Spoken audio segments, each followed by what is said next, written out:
I guess most of you guys were on the conference last night, so there's not a lot to say that hadn't been said.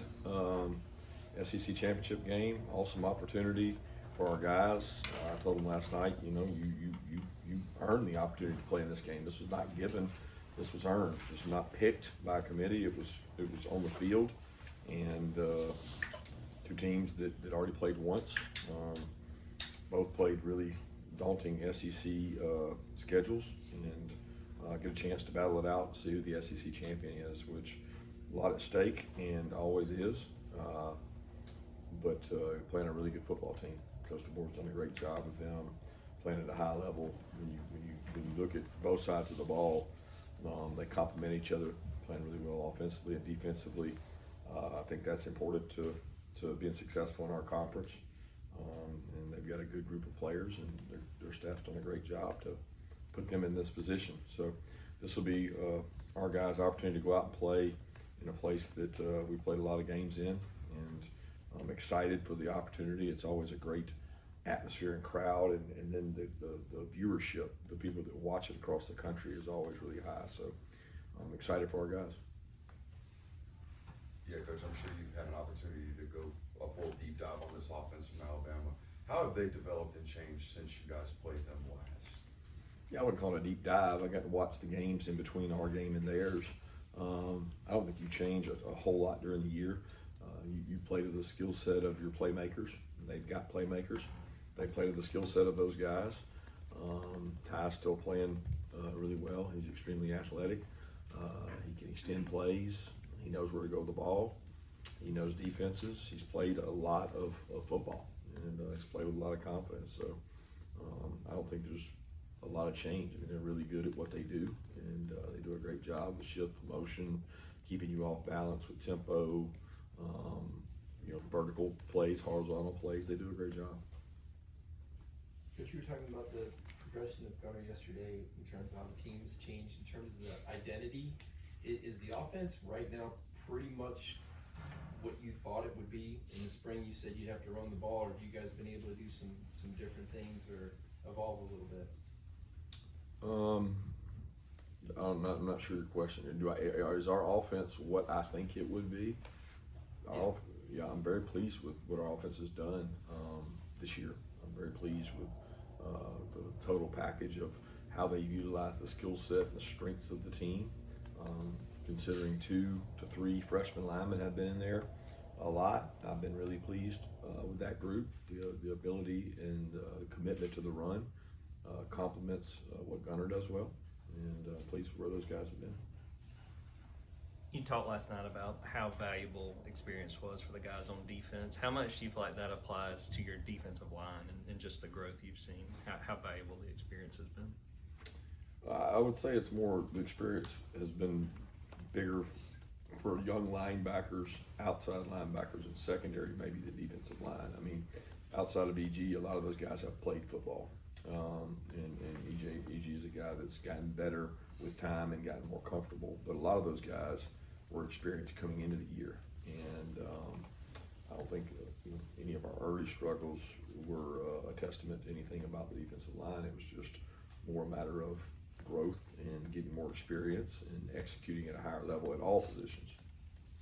Yeah, sticking with defense, how have you seen Glenn Schumann as a coach develop and grow over the course of this season? Honestly, I don't think. I mean, he's grown over the course of his career, and he's grown over the course of 10 years being here. But specifically this year, I don't think he's had to grow. I think he's had to do a great job of deciding what this group does best, and trying to utilize and improve the skill sets.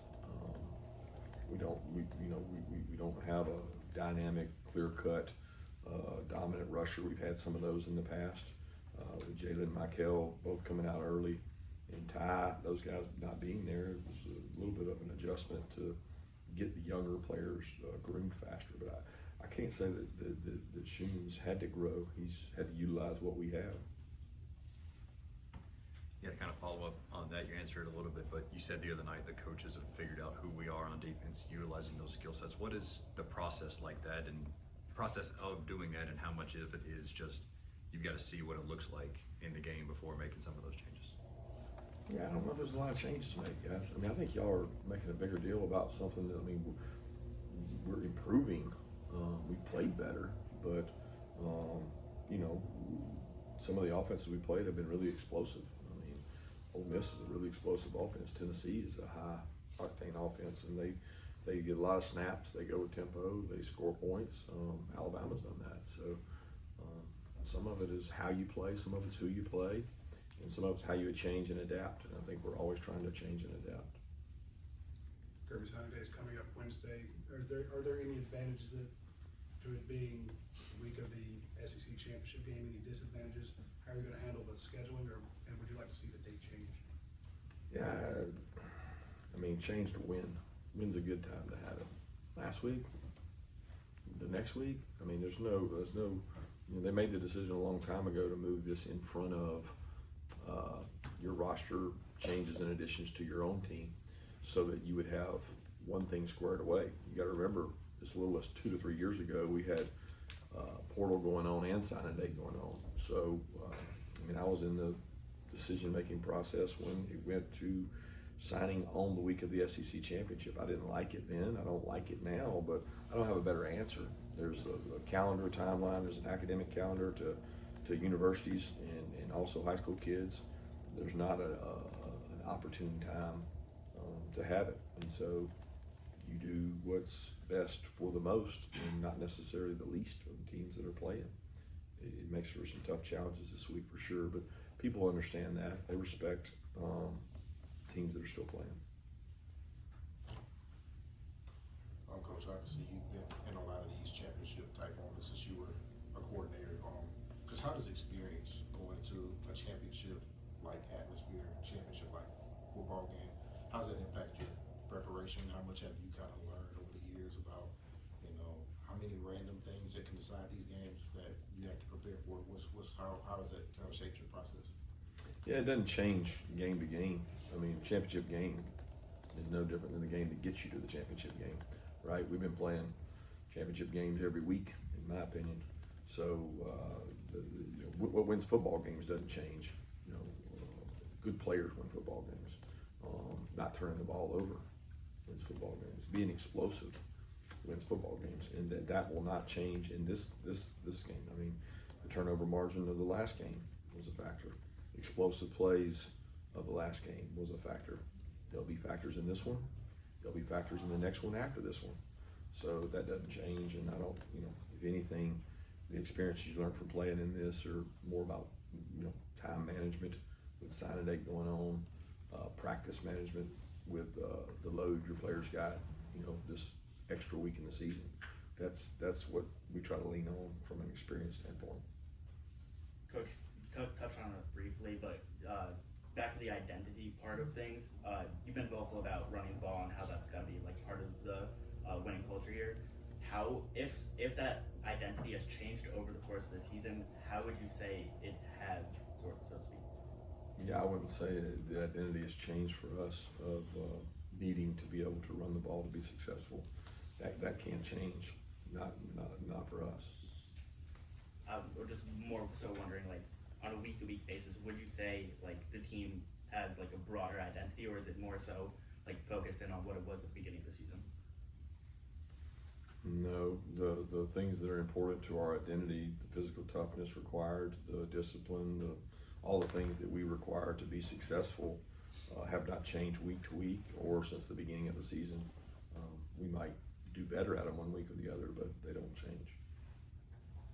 Kirby, you're preparing for this game, but meanwhile, coaching changes all around the SEC, and you're now the dean of SEC coaches. What do you make of that? Got a great program, great administration, great supporting cast here, and it's allowed us to be successful. I mean, I talk about it all the time. If you have good players, you coach them the right way, coach them hard, you can be successful, and we've been successful. It's hard to sustain anything and stay consistent, and especially in this league where it's really competitive.